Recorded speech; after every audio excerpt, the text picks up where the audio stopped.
Ada apa dengan warna hitam Ya, Ratu Lanang? siap. Kira-kira nih, Hitam itu kepastian. kepastian. Nah, Romo ada apa dengan warna hitam Nah, nih? warna hitam sendiri tidak bisa tercampuri dengan warna-warna yang lain. Doanya apa? Saya ingin Undang-Undang Dasar 45 itu tambah satu agama lagi, agama Nusantara. Biarlah orang Jawa itu menjadi pelaku, nggak menjadi penonton. Nah, Kan gitu. setuju Romo. Jadi kita istilahnya apalah yang ada di Jawa, orang-orang Jawa, dan barangnya ada di Jawa. Dreste Nusantara, bukan Sampradaya. Kan gitu. Nggih, betul. Ajaran-ajaran peguruan-guruan kita, asli Nusantara. Asli Nusantara, Kan nggih. gitu. Nah, ini yang kita akan bangkitkan.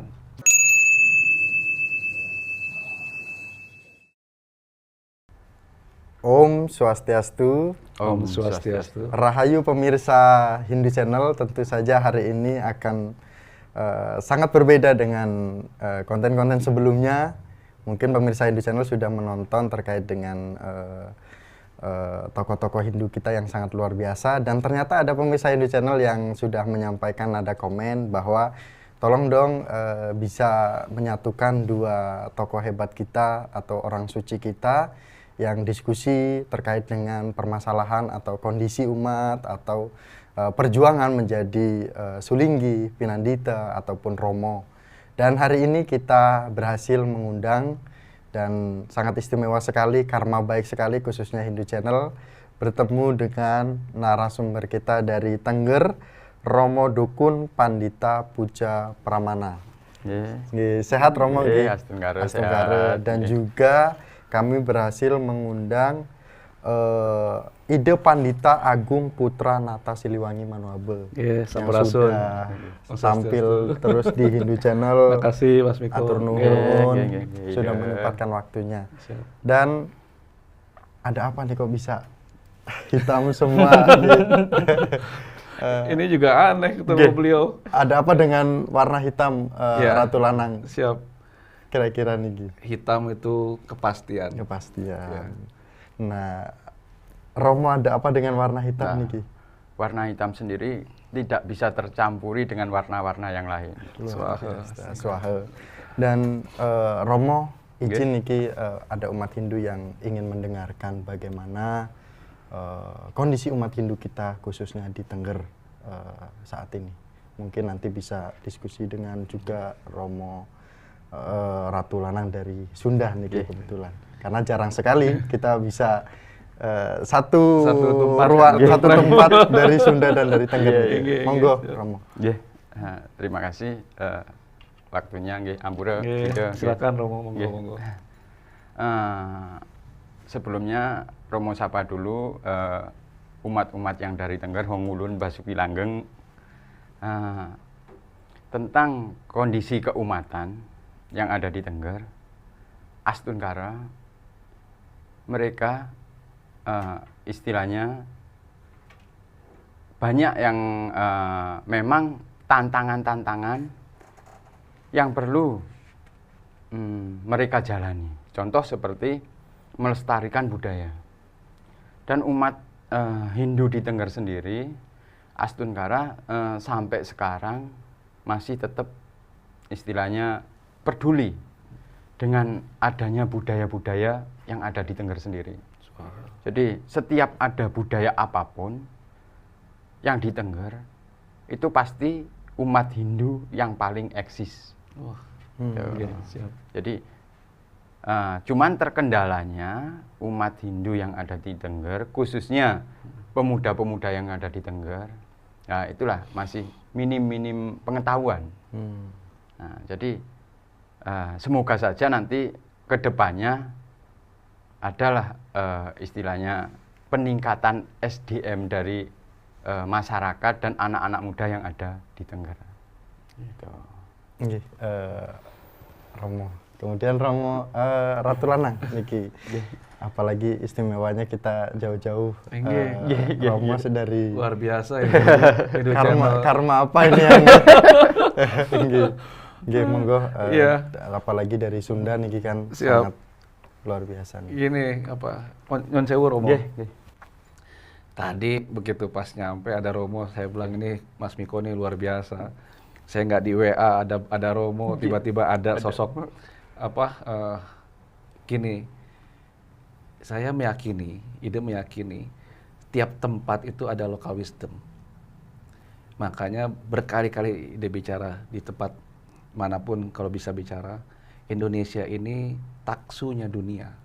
Ampura nih. Tuhan menciptakan Indonesia itu untuk berkah dunia, bukan untuk bangsa kita aja.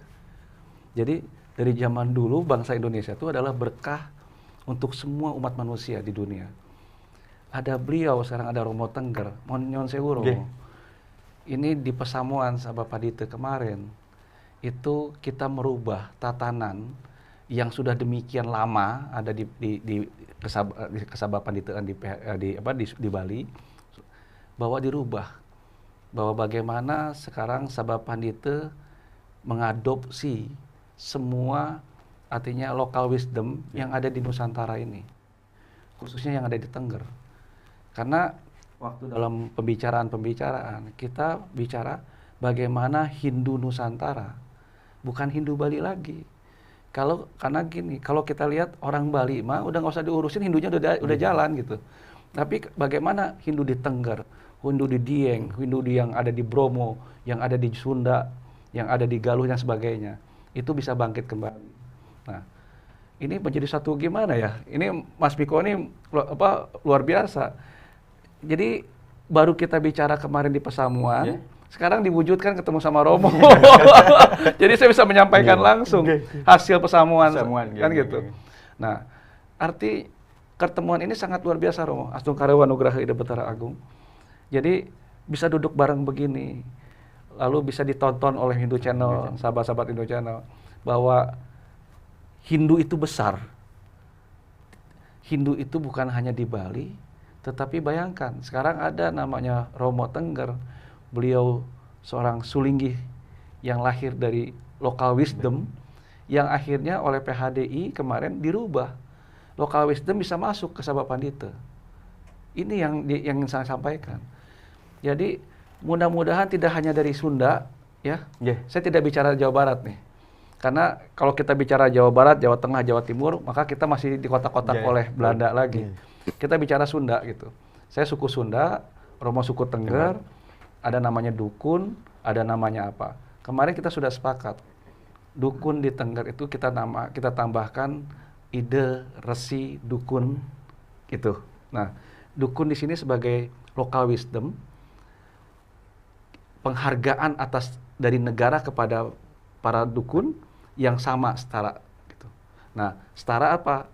Kesuciannya. Nah, ini yang harus disampaikan. Jadi bahwa nanti akan muncul Sulinggih atau resi-resi yang asli dari Nusantara, yang tidak hanya dari Bali, itu baru kebangkitan Nusantara. Kan gitu, Romo? Ya, mudah-mudahan hasil kerja keras para Sulinggih kemarin di Pasamuan itu bisa langsung diserap oleh teman-teman yang ada di luar Bali. Dan doa saya mah tetap jalan, Romo. Doanya apa? Saya ingin Undang-Undang Dasar 45 itu tambah satu agama lagi, agama Nusantara. Kita pakai agama Nusantara. Di sana ada Romo Wiku, di sana ada Dukun Tengger, semua kumpul jadi satu. Nah, mudah-mudahan sekali lagi itu diwadahi dalam keresian. Nah, keresian Nusantara ini bergabung dalam Tritangtu, Karamaan, Keresian, Karaturan.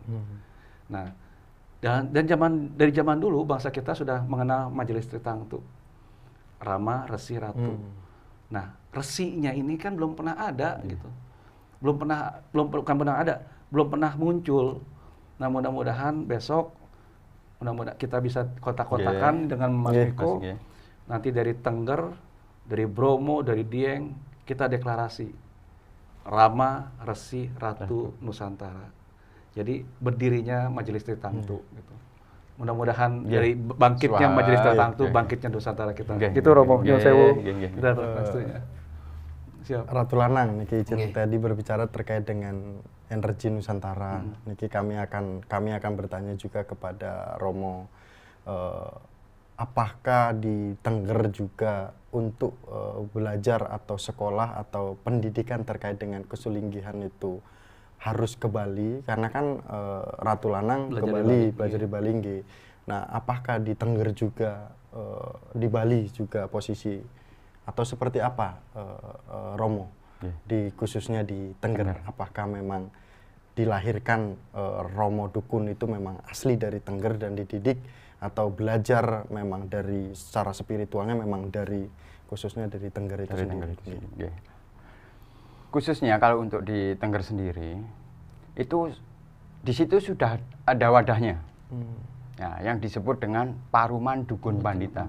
Nah, itu sudah ada istilahnya sudah dikeluarkan sertifikatnya dari kementerian. Jadi sudah ada payung hukumnya. Nah, jadi untuk pembelajaran aguron-guron, nah, kepanditaannya itu nggak perlu lagi ke Bali. Jadi di Tengger sendiri sudah ada wadahnya tersendiri. Nah, untuk di masyarakat Jawa sendiri, yang Romo harap supaya ada wadah. Jadi bukan hanya di Tengger saja, nah, supaya di Jawa itu di luar Bali itu ada wadahnya juga. Biar nanti istilahnya ada yang minat menjadi seorang pandita, di situ nggak ke Bali. Ya, itu. Salaman dulu kok gitu. Nah, ini yang ini Mas Miko suka mancing-mancing soalnya. Jadi tadi yang sampaikan Mas Miko itu betul, Mas. Jadi kenapa saya belajar ke Bali? Karena di Jawa Barat belum ada, di Sunda ini belum ada yang seperti beliau. Nah, lalu kenapa tidak ada di Sunda? Sastranya itu dipendem. Kenapa? Saya tidak mau bicara takut lagi tadi keharmonisan keganggu lagi. Tetapi orang Sunda udah bahasa kasarnya melupakan tadi tradisi-tradisi. Kalau ada tradisi di acaranya di acara kebudayaan, bukan spiritual. Mohon maaf nih. Banyak sekali di Jawa Barat itu atau di Kesundaan itu belajar tentang kebudayaan. Tidak spiritual kayak di Tengger nggak ada gitu. Atau mungkin tidak tertarik ke sana arahnya gitu. Mungkin ya, saya tidak jawab pasti. Nah, lalu ide belajar di Bali karena ada sastranya. Yang saya yakini untuk belajar di Bali. Diajar di Bali, mapayus di Bali, amun geus lulus mulang deui ka Jawa Barat gitu. Jadi saya belajar di Bali. Kenapa belajar di Bali? Karena di Jawa Barat nggak ada. Karena di Sunda nggak ada. Ajaran-ajaran Sunda ada di Bali. Notabene saya akan lebih murni belajar di Bali gitu. Nah, tetapi tidak menutup kemungkinan. Tadi saya bicara lagi dengan beliau tadi. Yuk kita bicara Sunda, orang Tengger, orang Bromo, orang Dieng, orang Solo, orang Jogja, orang Klaten. Tidak bicara Jawa Tengah, Jawa Timur lagi. Kalau kita bicara Jawa Tengah, Jawa Timur lagi, kita mundur lagi nih. Keluar sekat malah. Iya, kita harus keluar sekat. Jadi nak Jawa nih ya ini kita semua nak Jawa. Kan gitu, orang yang keluar di luar Bali. Ini anak Jawa gitu, kan gitu. Lalu sekarang kebangkitan Jawa, iya. Kenapa? Terima kasih bahwa kami sudah belajar dengan baik, dibimbing dengan baik. Maka saat inilah kami mandiri, kan gitu. Kita punya dreste sendiri, kita punya sesana sendiri. Kita bisa menjalankan keumatan dengan diri kita sendiri, gitu. Nah, kenapa? Agar tidak ada namanya penjajahan atas dreste. Jangan sampai budaya kita dijajah oleh budaya orang lain, oleh budaya saudara kita sendiri. Akan jadi naif nantinya. Kita lepaskan penjajahan dari bangsa lain, tetapi kita dijajah oleh suku kita sendiri yang lain. Nah, saya mohon maaf Romo. Kemarin di seminar di Unhi, ide bicara Prambanan adanya di Jawa. Maka yang dipakai adalah dreste Jawa, dreste Nusantara. Kan gitu? Artinya desa Kalepatre, desa Mawacara. Agar apa? Agar orang Jawanya bisa kreatif penuh dan kemakmurannya ada di sana. Kan gitu. Betul. Jadi ya maksudnya ide gini, biarkan ini bergerak dengan dirinya sendiri. Gitu. Maksud ide kan biarlah orang Jawa itu menjadi pelaku, nggak menjadi penonton. Nah, kan gitu. Setuju, Romo. Jadi kita istilahnya apalah yang ada di Jawa, orang-orang Jawa, dan barangnya ada di Jawa. Betul. Tuh. Belajar di Bali pun ada baiknya. Soalnya kenapa? kita ambil ilmunya. Baru kita terapkan dengan desa Kalapatranya di Jawa. Tuh. Nah, tadi ini nyambung jadinya, Mas. Ini emang Miko, ini bandel ini. Ratu berarti Miko posisinya nonton aja dulu. Jadi tadi yang disampaikan Romo, ini harus dilanjutkan biar tidak salah paham. Kita belajar di Bali, semua mengakui kok bahwa Hindu Bali adalah Wedanya Nusantara. Kita tidak menafikan Bali adalah kampus besar Hindu Nusantara. Kita tidak mengingkari bahwa Bali adalah pusatnya Hindu Nusantara. Kiblatnya Hindu Nusantara. Kita tidak menafikan itu semua. Kita semua belajar di Bali. Kita semua kagum dengan Bali.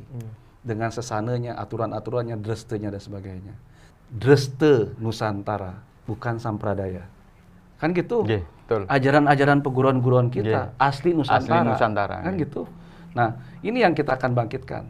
Sepakat ya Romo ya? Sepakat. Swaha astagfirullah. Gitu. Siap. Izin Romo, izin Ratu nih.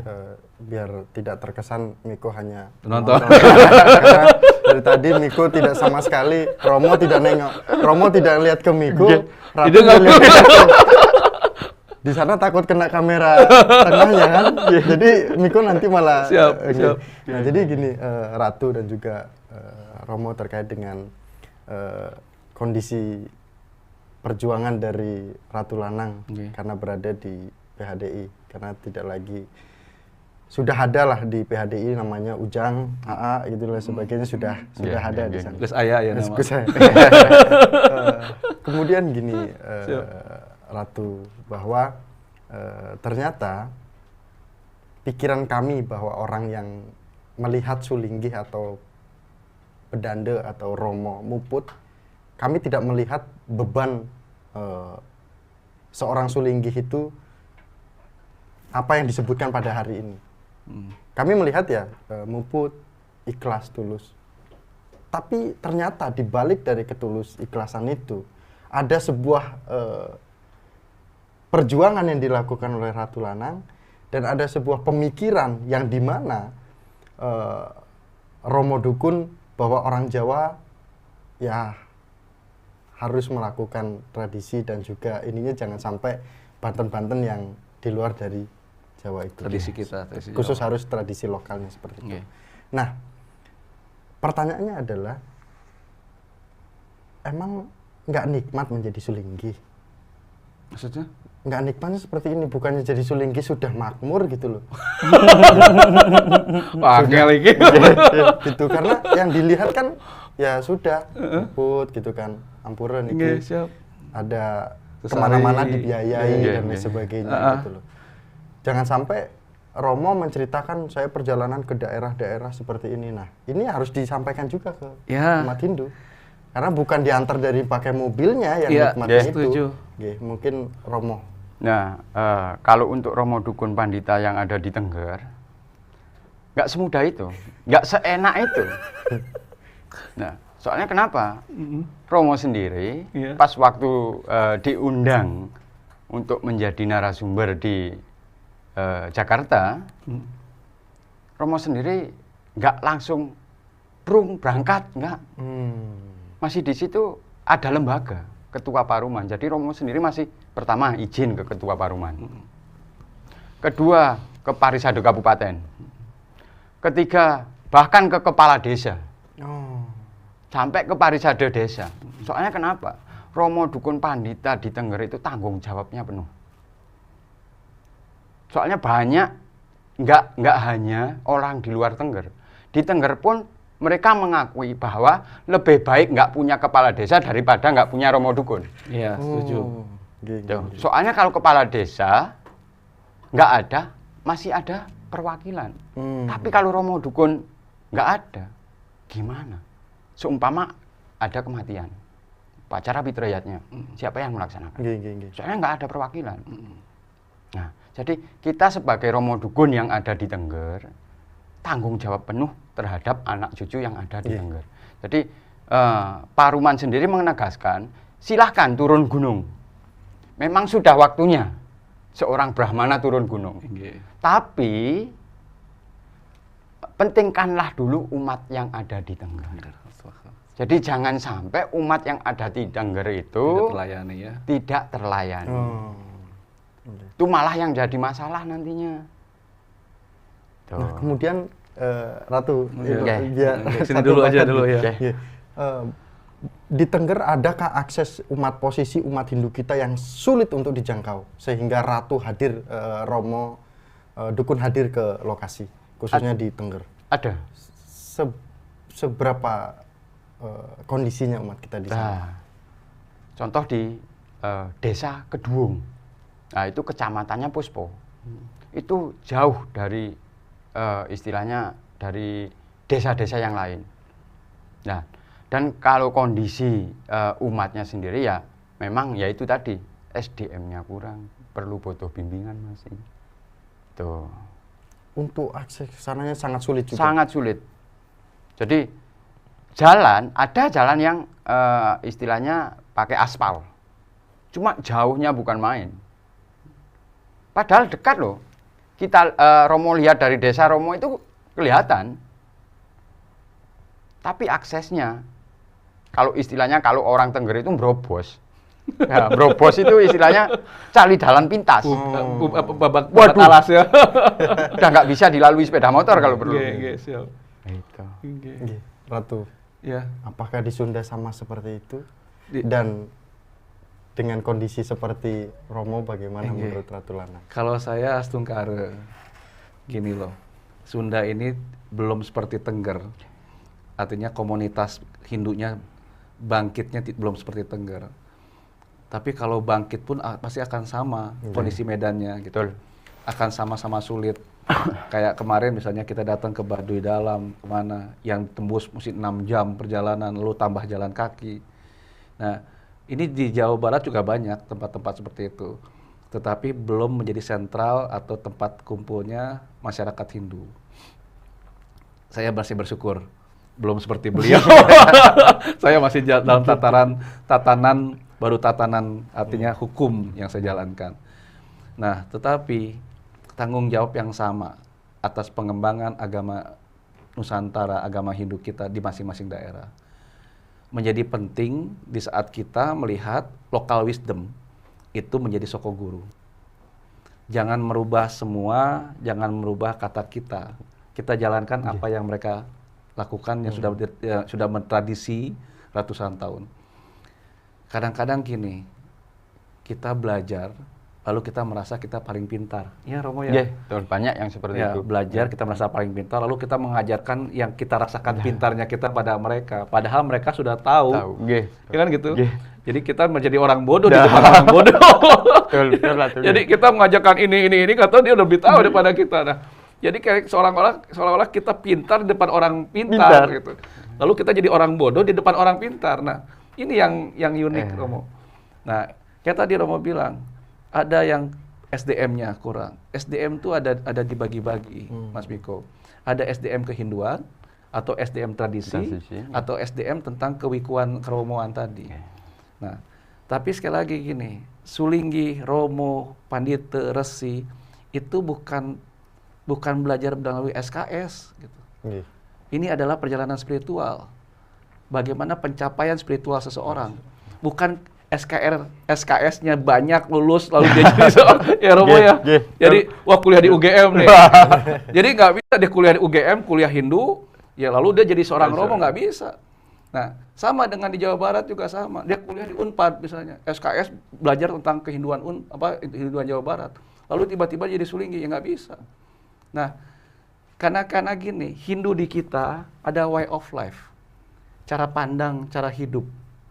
Jadi tidak mungkin cara kita berpikir, cara kita menjalankan hidup di SKS-kan gitu.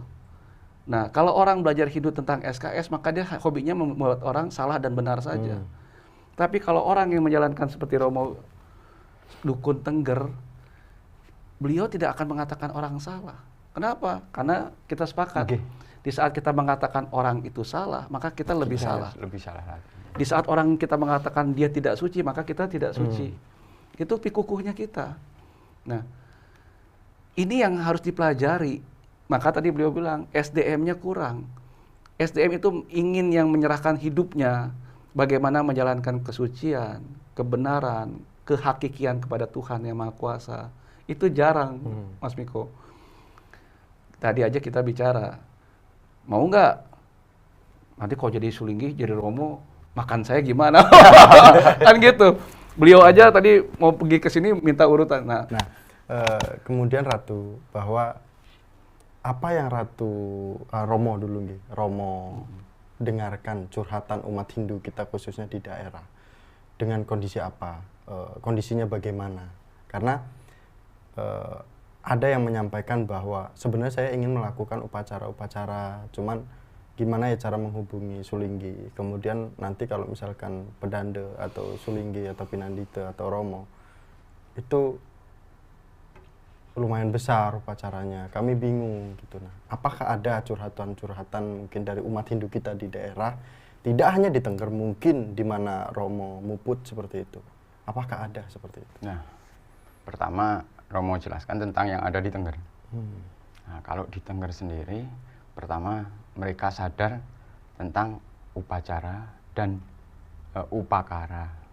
Jadi teruntuk upacara dan upakaranya mereka sama sekali nggak terbebani tentang adanya itu. Jadi mereka sadar, umat Hindu yang ada di Tengger 100% kalau memang di situ adanya upacara, mereka sadar. Jadi kalau di Tengger sendiri, khususnya di Desa Romo, semuanya sadar tentang pancayatnya itu. Jadi semua dilakukan. Tapi sewaktu Romo Muput di luar daerah Tengger, Romo sendiri ya banyak sih keluhan-keluhan seperti itu. Tentang ya itu, Bantennya yang mahal, gimana kalau nggak melaksanakan ini gimana, melaksanakan malah jual tanah nantinya. Lah itu. Nah, kalau menurut Romo sendiri tentang gimana sih pelaksanaan upacara itu yang istilahnya dianggap sederhana ya. Sederhana tapi mencapai tujuan. Tuh.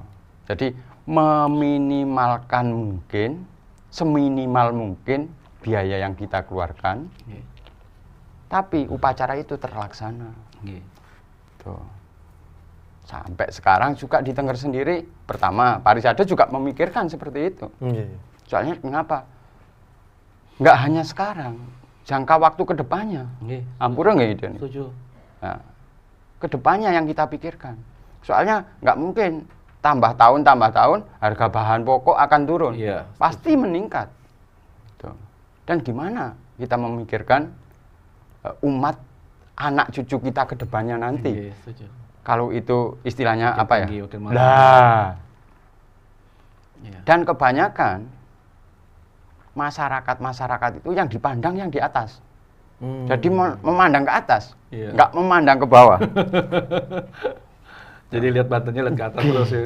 Betul itu. Jadi yang dibutuhkan wah, tapi yang di bawah kasihan. Iya sekarang kalau mereka menengah ke atas, uang 100.000 nggak ada apa-apanya.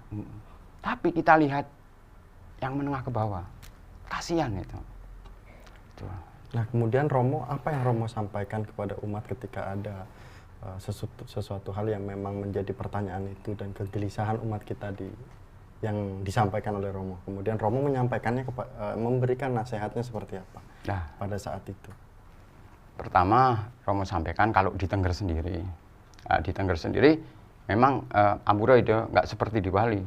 Di Bali upacara itu terlalu banyak tingkatan memang. Betul. Jadi ada Niste, Madya, Utama. Bahkan masih dibagi Niste dan Madya, Niste dan Utama. Tapi kalau di Tengger hanya ada 2 tingkatan. Yang namanya Kayopanalit sama Kayopanagung.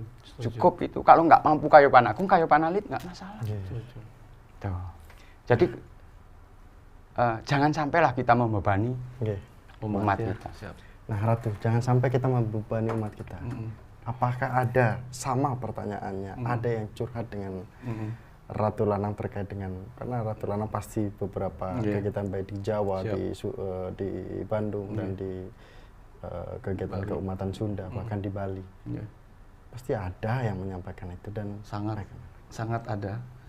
Gini, saya bicara kemarin pernah diskusi dengan beberapa tokoh guru yang ada di Jatiluwih. Jadi ada weda-weda yang ada di Jatiluwih yang mengatakan bahwa Banten yang paling sederhana tetapi mulia dan bisa dijalankan adalah Pejati. Lalu di situ mengatakan mengaben saja bisa dengan Pejati gitu. Nah, waktu begitu diskusi dengan mereka semua, saya punya bekal jadinya. Jadi pemahaman Niste Madya Utama itu, ini kan pemahaman orang itu berdasarkan angka uang. Padahal mohon izin Romo, saya terjemahkan lagi Niste Madya Utama itu bagaimana seorang yang menjalankan upakara itu pemahaman akan agamanya Niste atau Madya. Jadi kalau saya punya hotel besar tapi tidak memahami esensi agama Hindunya, maka yang dipakai percuma, pakai utama juga. Maka pemahamannya Niste gitu. Kan gitu. Jadi gede-gede juga percuma kalau orangnya tidak memahami esensi upacaranya. Nah, saya melihat itu, lalu saya bilang karena dasarnya adalah Pejati, ya udah kita jalankan dengan Pejati. Tapi Pejatinya tidak Pejati asal-asalan, kan gitu. Maka dia kadang-kadang suka mengatakan Pejati putih. Pejati putih itu apa? Yang semua isinya itu tidak kosongan, bisa kita ajeng, artinya bisa dilungsur, bisa kita makan sama-sama. Nah, barangnya bagus. Jadi begitu Pejati putih, yang saya yakini Pejati putih itu adalah suatu persembahan yang sempurna kepada apa? Kepada Tuhan, kepada dengan bentuk yang lebih sederhana. Pejati putih harganya berapa? 85.000 gitu. Dengan dupa, dengan bunga dan sebagainya, dengan jatuhnya 100.000 lah. Dan itu sudah bisa mencakup semua. Nah, ini sampaikan dengan para umat seperti itu. Ide, kalau nggak bisa lagi apa? Canang aja susah amat sih. Kan gitu. Canang, karena dasarnya adalah tadi biji-bijian, bunga, asepan, api, air, selesai. Jadi kita lihat dari yang terendah, apalagi yang terringan gitu. Ada canang, ya udah kita pakai canang. Tetapi itu untuk manusia yatni, untuk diri kita sendiri. Tapi untuk alam nggak bisa. Alam punya aturan sendiri, punya kekuatan sendiri yang tidak bisa diringankan. Tapi untuk manusia, untuk diri kita, keluarga, bisa kita ringankan. Nah tapi Astungkar, akhirnya mereka bisa gitu, jalankan itu semua. Nah, kembali lagi. Dulu agama Hindu nggak ada lawan, kan gitu. Kita mau bikin Banten berapapun orang nggak ada lawan, nggak ada saingan agama. Lalu kalau begitu kita taruhkan patokan seperti ini, agama sebelah tidak melakukan ini saja sudah bisa. Kan akhirnya ujung-ujungnya ini lompat pagar semua gitu, ya kan? Betul, setuju. Gitu. Nah ini makanya kita sebagai tokoh agama memikirkan. Tidak mengimprovisasi, tetapi menjalankan apa yang ada dalam sastra yang paling kecil gitu. Gitu Mas Miko. Nah, Romo tambahkan lagi ya. Dan intinya kita mementingkan umat. Umat sendiri gimana pemikirannya? Apakah beliau mementingkan kita? Kan yang dikatakan Ratu Ampurang ya. Ratu tadi hanya berbicara saja, tapi nggak ada proknya ya. Kalau orang Jawa bilang prok,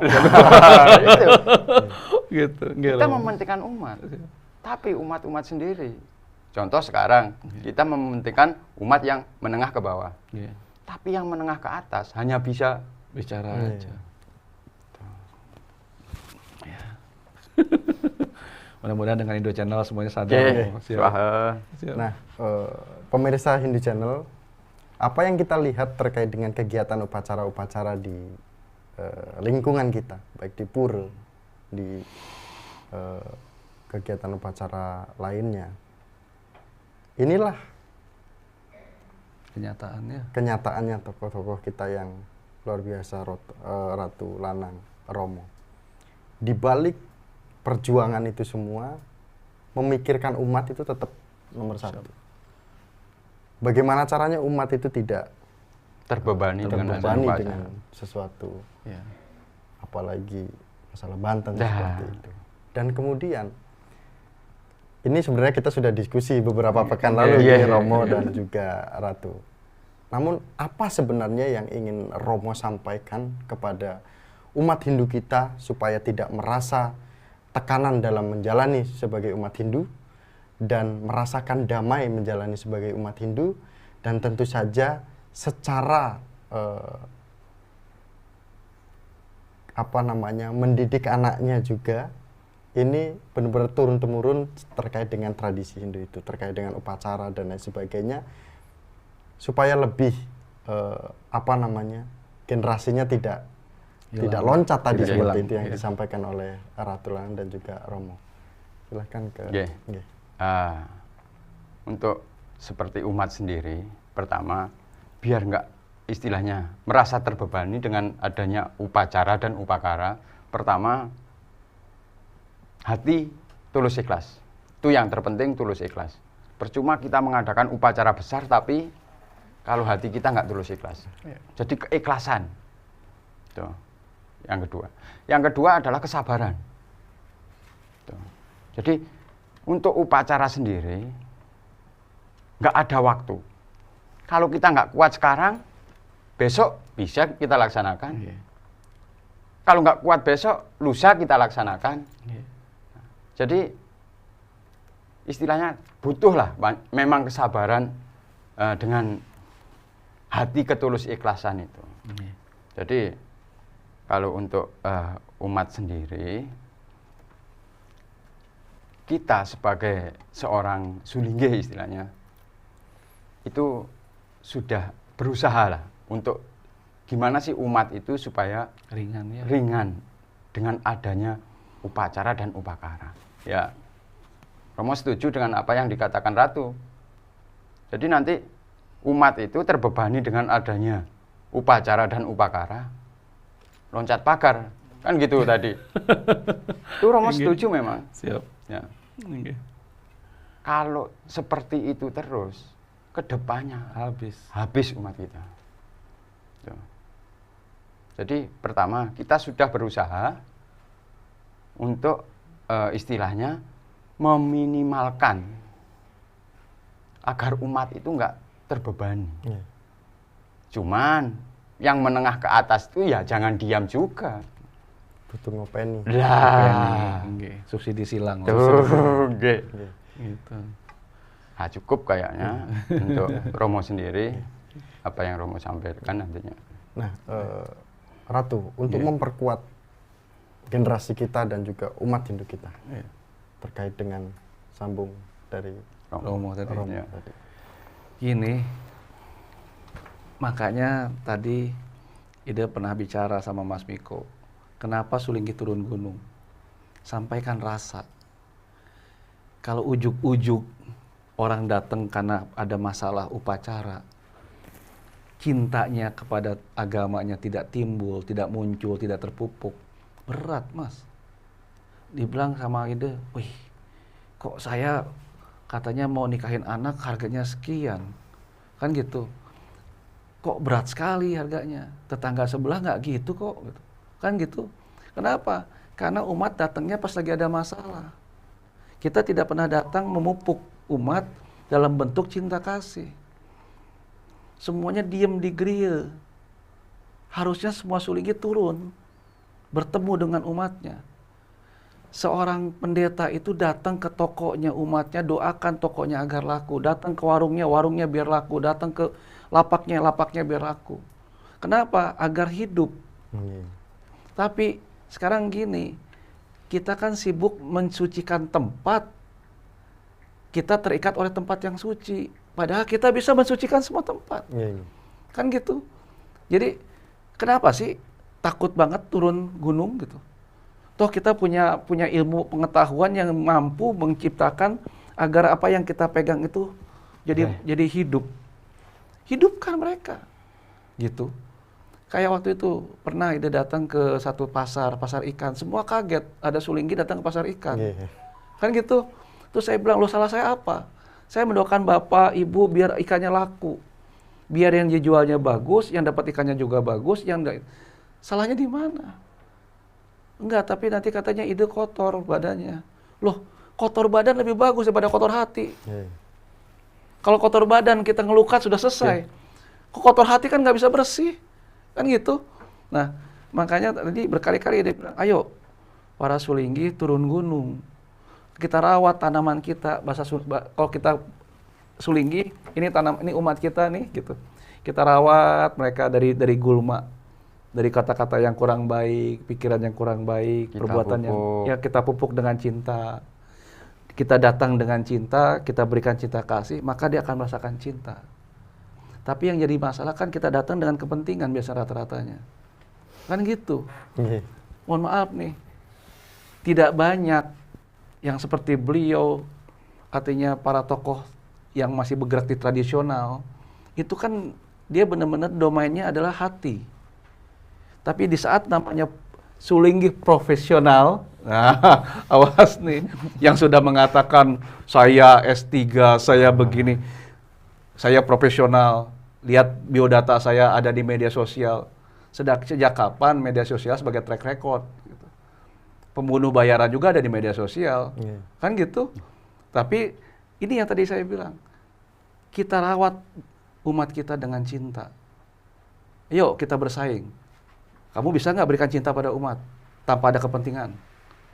Sebagaimana beliau masuk ke pelosok-pelosok dengan sepeda motor. Ayo kita jalan sama-sama, kita fight sama-sama. Umat mana yang kita bimbing? Umat mana yang kita cintai? Kan gitu. Nah, jangan jadi speech.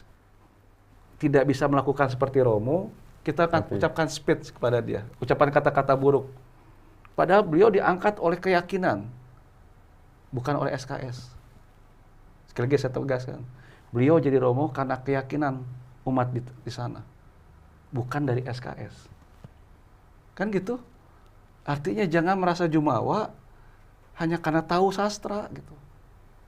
Sedangkan orang-orang yang berjuang dari dasar ini loh, karena beliau kita bisa jalan.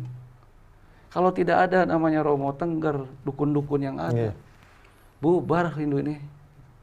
Tapi beliaulah pancer-pancer. Kembali lagi Mas Miko, bangsa Indonesia adalah bangsa yang diberikan oleh Tuhan untuk anugerah seluruh umat manusia di dunia. Cuma Indonesia yang punya tatanan seperti ini. Mohon maaf Romo, bukan saya muji Romo. Tapi apa ada di tempat lain? Nggak ada. Sekarang kearifan lokal menjadi kearifan bangsa. Itu yang harusnya jaga. Gitu Mas Miko. Siap. Matur nuwun Ratu. Matur suwun nggih. Terima kasih Romo. Dan pemirsa Hindu Channel, sudah tidak terasa obrolan kita karena juga beliau juga memiliki tugas untuk ngayah dengan membantu umat, membimbing umat. Hindu Channel hanya diberikan waktu kurang lebih segini saja. Dan seperti yang disampaikan Ratu, beliau ini adalah pancer-pancer Nusantara. Tanpa ada beliau ini, tidak akan tumbuh Hindu di berbagai daerah. Dan sekali lagi, inilah pemirsa Hindu Channel yang dilakukan oleh Hindu Channel. Silahkan komen, silahkan bertanya, dan kami akan teruskan kepada narasumber kita pada hari ini. Dan kami tutup dengan Paramasanti bersama dengan Ide Pandita Agung Putra Nata Siliwangi dan juga Romo Dukun Pandita Puja Pramana. Paramasanti. Om Santi Santi Santi Om. Suksema. Atur nuhun. Siap. Terima kasih Romo. Nggih.